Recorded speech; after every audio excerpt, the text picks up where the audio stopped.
classical performers absolutely isn't in opposition to improvisation, because it's not just about the material itself, it's the sort of the social aspect of it. Absorb, contrast, and imitate. I can't quite remember the categories.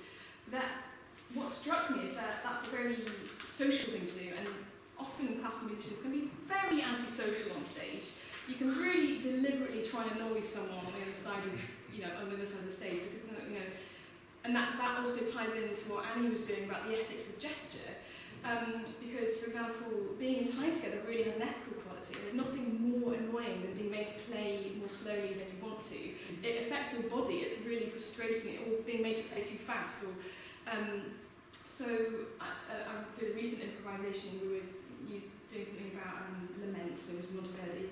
And there was some violence on the other side of the room, which was just being deliberately provocative. And somehow in the improvisation, the sort of, you're negotiating the social and ethical and musical states of what it is you're doing, because you're having to sort of come into contact with this sort of agonism. So that was my last sort of point, which is that whilst the string quartet is this model of aesthetic perfection, the ideal conversation where four people are, almost metaphysically kind of united through common purpose, actually you have four different bodies and mind on stage negotiating, and that's what makes. Yes, that's what I love about playing string quartets. Yeah, the kind of the sociality, and that can only ever be improvised. That can never be scripted.